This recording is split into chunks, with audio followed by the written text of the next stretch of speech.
In this video, we're going to look at creating attribute domains. One of the nice things about being able to start from scratch and create your new data is the ability to set in your fields some attribute domains. And this can only be done in a geodatabase. Domains define the boundaries or the list of or range of valid values that you can put into your attribute table. So let's say now that we're done with our buildings, we created a new feature class, point feature class for irrigation, and we wanted to start collecting some information about the location of irrigation points on campus, the type, and the year they're installed, and if they needed repair.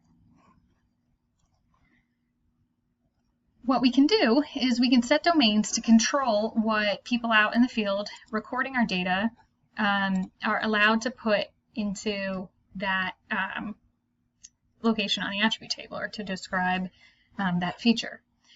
So if they're editing, so if just someone out there editing where our points are for irrigation, there's a little they can do to really screw up the data if you set domains. It really gives you a lot of control over your data set. So here we can see this is the fields for irrigation, the type, the year it was installed, the repairs needed. We can see I've already set one domain for repairs, but over here we have a new domain for repairs. Does it need repair? It's a coded value domain, so we have yes, no, unsure. Your other option, you could do here, let's create a new domain. You could set up a range domain, and this would be something like for, let's say if you're recording pH of the soil or something, you could set up values, a range from 0 to 14, because the only values that you can set for pH are between 0 and 14. But for us, since we're doing text, we're just going to leave it as a coded value domain. By clicking on the new domain or just clicking in the new space, I can create a new domain for our irrigation type.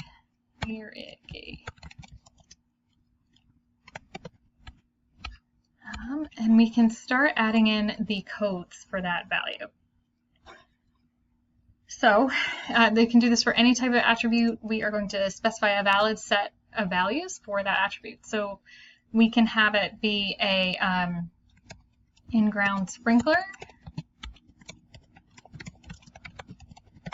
Let's do one more. We can set up a drip irrigation. And that is the limitation on what I know about irrigation.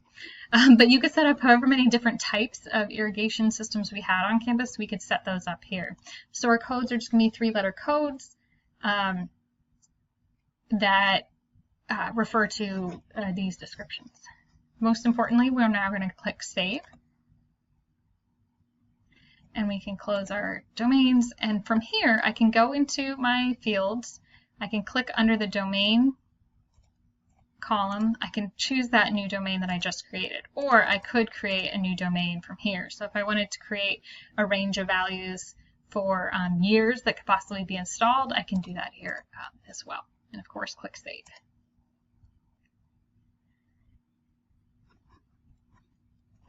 Now, when someone goes to digitize some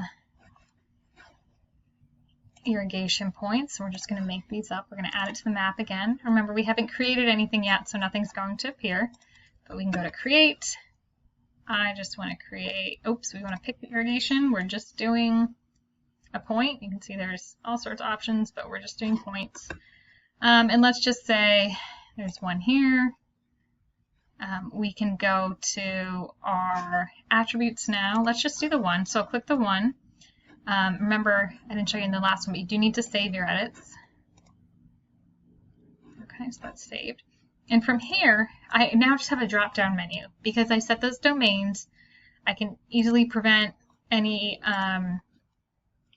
errors from occurring in the spelling, saving myself a lot of energy on the back end, on the GIS technician side of things. So then we can hit Apply. We'll go ahead and click Save again. Save all my edits. We can then click on this point and get our pop-up that shows us all those things we just recorded. That is the use of domains and why you might use them and how you create them. And I didn't mention this in the last video, but make sure you do save all of your edits.